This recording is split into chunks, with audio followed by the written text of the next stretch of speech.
বন্ধুরা, এই ভিডিওটিতে আইপিএল, ইন্ডিয়ান ক্রিকেট, তার পাশাপাশি কিন্তু ক্রিকেট নিয়ে আরও কিছু গুরুত্বপূর্ণ আপডেট দেবো। যেমন পাথিরানা তার ইনজুরি আপডেট দেবো, পাথিরানার পরিবর্তে কোন বিদেশি কেকেআর নিলে ভালো হয়। হার্ষিদ রানা যেই আপডেটটা দিয়েছিলাম সেই আপডেটটা চূড়ান্ত দেবো। হার্ষিদ রানার পরিবর্তে কোন ভারতীয় প্লেয়ার কেকেআর নিলে বেটার হবে। সালমান আলী আগার কথায় কেন রয়ে গেছে লিটন দাস, সালমান আলী আগা কি কটু কথা বলেছিলেন। তার পাশাপাশি কিন্তু আইপিএল নিয়ে, ইন্ডিয়ান ক্রিকেট নিয়ে আরও কিছু গুরুত্বপূর্ণ আপডেট দেবো। তাই বলতেই পারি ভিডিওটা শেষ পর্যন্ত দেখবেন। এবং যারা চ্যানেল নতুন আছেন সকলকে একটা অনুরোধ করে রাখবো, যেহেতু এখানে আপনার খেলা সমস্ত রকম আপডেটস পেয়ে যাবেন, তারা অবশ্যই পাবলিক ভিউ কলকাতা চ্যানেলটিকে সাবস্ক্রাইব করে বেল আইকন প্রেস করে অল করে রাখবেন। তাহলে বন্ধুরা, সবার প্রথমে আপনারা যে আমাকে জিজ্ঞেস করছেন যে হার্ষিদ রানার পরিবর্তে কেকেআর কোন প্লেয়ার নিতে পারে, পাথিরানার পরিবর্তে কোন প্লেয়ার নিতে পারে সেটা জানাতে, তো বলে রাখি হার্ষিদ রানা তিনি যেহেতু অফিসিয়ালি আইপিএল 2026 থেকে আউট হয়ে গেছেন। আজকের কেন, আমি প্রায় এক মাস ধরেই বলে যাচ্ছি যে হার্ষিদ রানা আইপিএল থেকে কিন্তু প্রায় না ধরেই চলুন, কারণ হাঁটুর ইঞ্জুরি অত সহজে ঠিক হয় না। তো হার্ষিদ রানা তিনি কিন্তু অফিসিয়ালি আইপিএল থেকে বার হয়ে গেছেন। তো যেহেতু অফিসিয়ালি হার্ষিদ রানা আউট হয়ে গেছেন, তাই কেকেআর কিন্তু হার্ষিদ রানার পরিবর্তে প্লেয়ার নিতে পারে। কারণ একটা প্লেয়ার যখন বার হয়ে যায়, সেটা চোট হোক বা অন্য কারণে হোক, তার পরিবর্তে প্লেয়ার নিতে পারে। কিন্তু পাথিরানার ক্ষেত্রে কেকেআর কিন্তু সেটা করতে পারবে না। যদি মেডিকেল টিম এইটা দেখে যে পাথিরানা সুস্থ হতে আইপিএল পেরিয়ে যাবে, তাহলে কিন্তু পাথিরানাকে অফিসিয়ালি কেকেআর আউট করে দিতে পারে।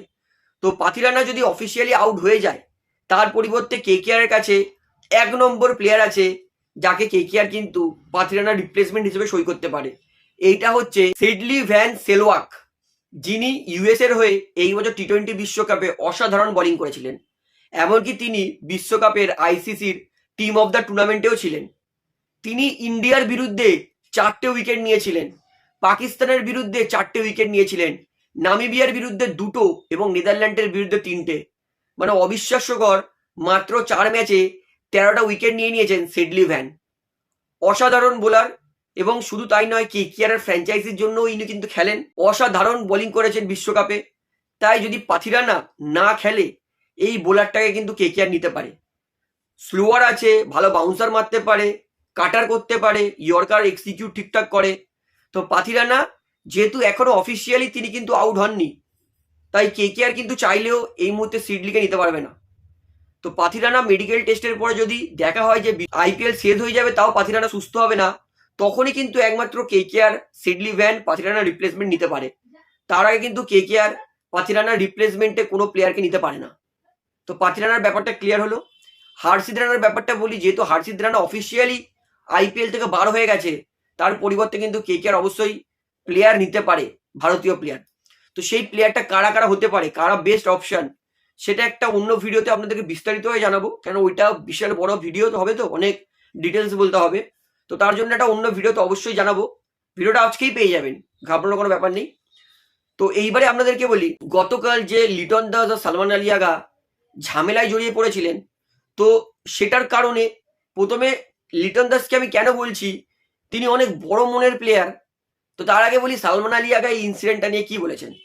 সালমান আলী আগা তিনি বলেছেন যে কি ঘটনা ঘটেছে মাঠের মধ্যে, সেটা আপনারা সবাই দেখেছেন। মানে সালমান আলী আগা যে গালাগালি করেছিলেন সেটার কথাই বলেছে। সালমান আলী আগা বলছে যে এটা হিট অফ দ্য মুভমেন্টে হয়ে গেছে। মেনে নিলাম, হিট অফ দ্য মুভমেন্টে হয়েই যেতে পারে।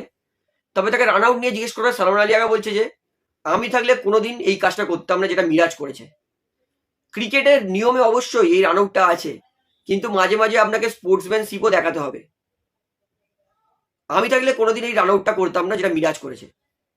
তো মিরাজকে এই সম্পর্কে জিজ্ঞেস করায় মিরাজ বলেছে যে আমি ভেবেছিলাম যে ওরা 1 রান নেওয়ার চেষ্টা করছে, আমি তো বল ধরতে গেছিলাম, আমি দেখিনি যে সালমান আলী আগা রান নিচ্ছে কি নিচ্ছে না। আমি ভেবেছিলাম যে ও রান নিতে গেছে, তাই জন্য আমি রান আউট করে দিয়েছি। তো আমি বলবো যে মিরাজ কিন্তু কোনো কিছু ভুল কাজ করেনি, তার মনে হয়েছে তিনি রান আউট করে দিয়েছেন, তিনি ক্যাপ্টেন। তো লিটন দাস তাকে যখন জিজ্ঞেস করা হয় যে তুমি রেগে গেছিলে কেন, লিটন দাস ভাই বড় মনের ক্রিকেটার, সে বলছে যে দেখুন কি কথা হয়েছে সেটা আমি বলবো না, ওটা হিট অফ দ্য মুভমেন্টে হয়ে গেছে, আমি জানি ওটা সালমান কখনোই বলার ইন্টেনশন ছিল না। তবে হিট অফ দ্য মুভমেন্টে কিছু কিছু কথা গায়ে লেগে যায়, কখনোই আপনি আপনার পরিবার নিয়ে কথা শুনতে চাইবেন না। বাংলাদেশকে খারাপ বলা মানে আমাকেও খারাপ বলা। তবে আমি ভুলে গেছি, খেলার মধ্যে হিট অফ দ্য মুভমেন্টে হয়ে গেছে, আমারও প্রতিক্রিয়া বেরিয়ে গেছে।